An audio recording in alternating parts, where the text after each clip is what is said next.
Good evening, everyone. My name is Zia, and I make videos about full-time van life.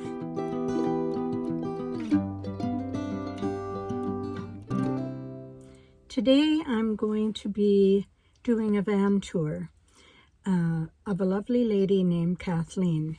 She found my YouTube channel and reached out to me, and she lives just across the border in Washington, in Bellingham, and asked if we could meet in Crescent Beach, which I did a video on a few weeks ago, and to have a coffee and talk about perhaps trying to get together a small group of van life women to form a little group for meetups or campouts or picnics or coffees or whatever. So I met her a couple of days ago. She didn't want to be on camera, but she did allow me to show you a picture of her. So here's a photo of Kathleen.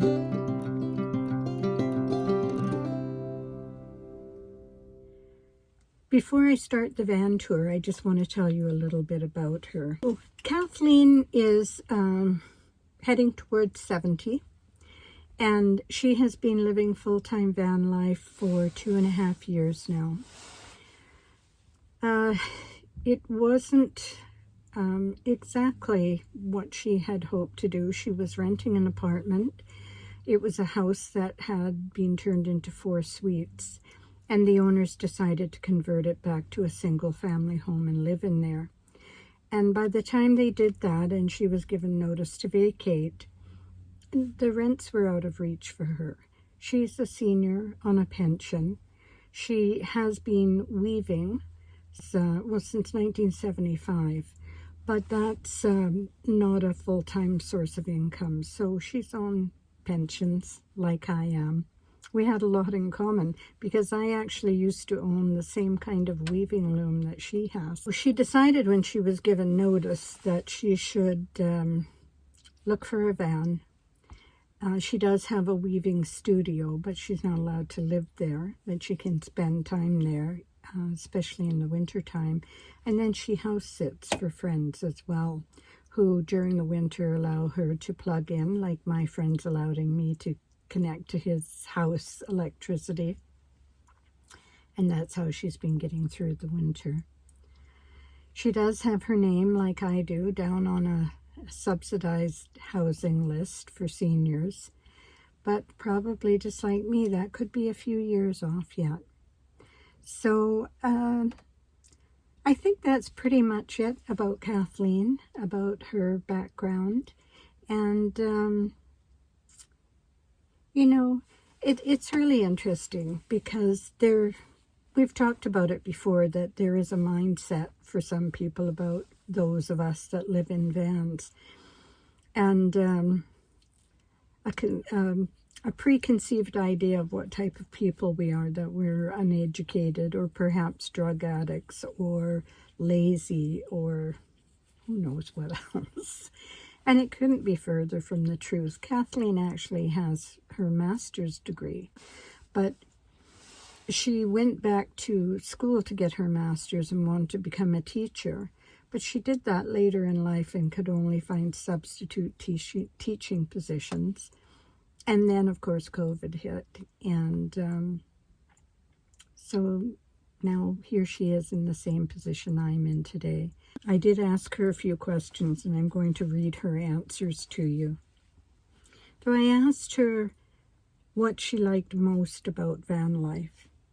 And she said, "It's how I can get out and explore and have everything I need with me." And I know exactly how that feels. She's dubbed her van frelsi, which means freedom in Icelandic. The least liked aspect of van life for Kathleen is having to use public showers and bathrooms. So she said she's really glad she has enough room for her very clever bucket system, which I will show you in the tour. She also has a shower system, but she seldom has the privacy required to be able to use it. She's lucky, she says, to have always lived somewhere along the Pacific Northwest coast. She lived on islands in Southeast Alaska, I think for about 26 years, and she dreamed on living on the road system farther south so she could explore the area. And now here she is. She's back down in Bellingham in Washington State. She's explored the Puget Sound area, Olympic Peninsula, San Juan Islands, and down along the coast of Washington and into Oregon. Next, she wants to head north to the islands of BC. I asked her what advice she would give anyone that was about to embark on full-time van life or was thinking about van life. And her answer to that was, I'd say, especially if you're with limited means, find the smallest vehicle you can tolerate without losing your sanity. Gas mileage, stealth, and finding the best parking will be better. Now, the little van I'm going to show you that she had was like my first van. So here it is, her Nissan NV200. It's about 15.5 feet long from the front of the hood to the back. And she had her son install the window on the sliding door on the passenger side. You can see what a lovely day we had to meet for coffee, and we stopped in at the little coffee house just across the street there.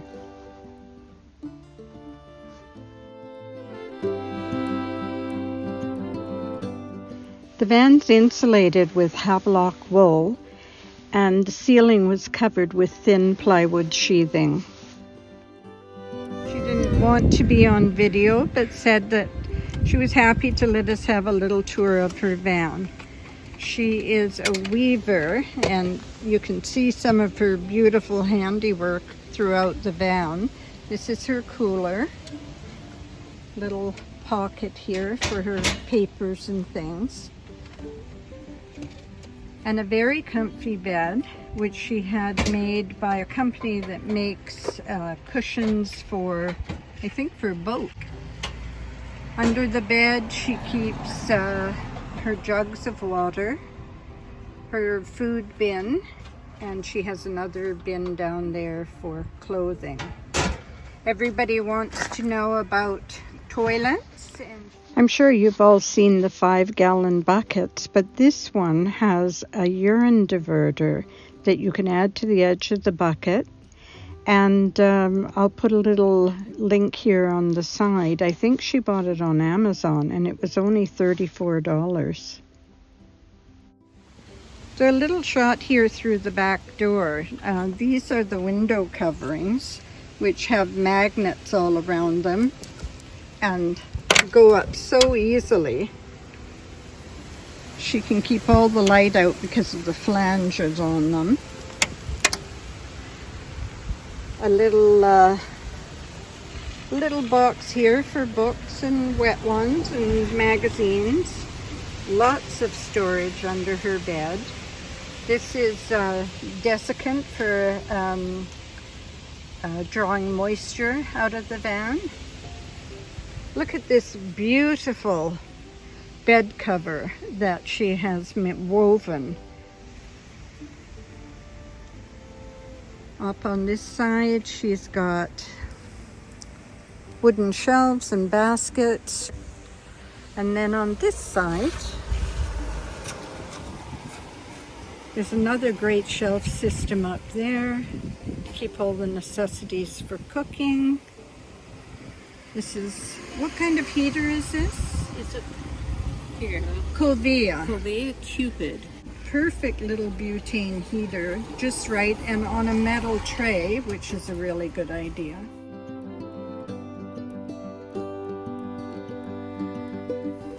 Below are all her cooking equipment. She's got a sink.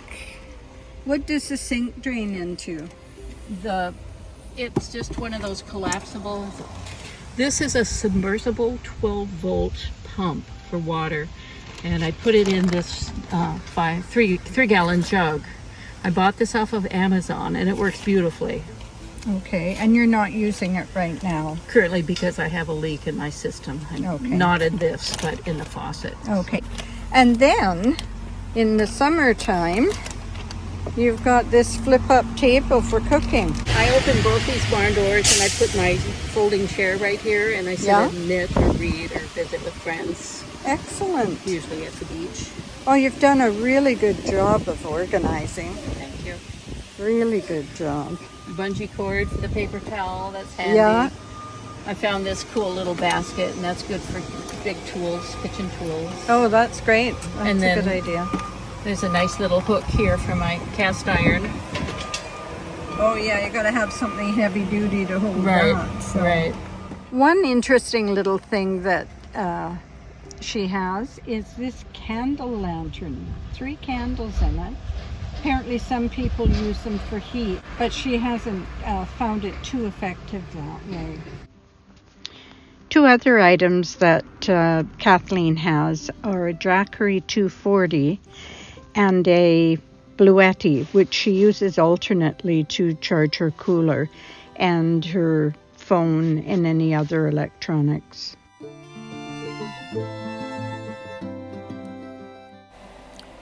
Even in this tiny space, this full-time van life woman has found a way to add homey touches and bring along some of her favorite hobbies. It's a very comfortable space for her to live in.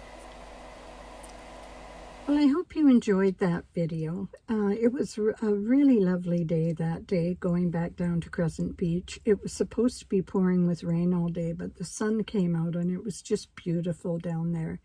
We met at a little coffee shop and spent about 2 hours together. She came and had a look in my van, and one of her first comments was, "Oh, you can stand up in yours." And I have to say that is a real bonus. She had some clever ideas, and perhaps it'll give you some more insight into what it is you need. Perhaps you'll be perfectly fine in one of the smaller little vans. I have to admit, I do miss the gas mileage I had in my old one. But I did need the extra room that I've got in here and some of the amenities in here that I didn't have in my little van.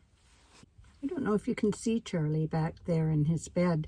I'm sorry, it's a bit dark in here. The sun has just set, and I've got I've got the light from my iPad shining up to give a bit of light to my face because I suddenly realized I hadn't finished filming for this video. That's it for this week's video, and we're into November now. Happy November. Wherever you are in our world, I hope you're having a really wonderful, not just day, a wonderful week, a wonderful year. Take care, everyone. I'm so grateful to all of you who have subscribed to my channel. If you haven't, please do. And share if you think you know somebody who might find the content interesting. I'm very, very grateful for all of you. It's becoming a community that I just love so much. You're all so kind.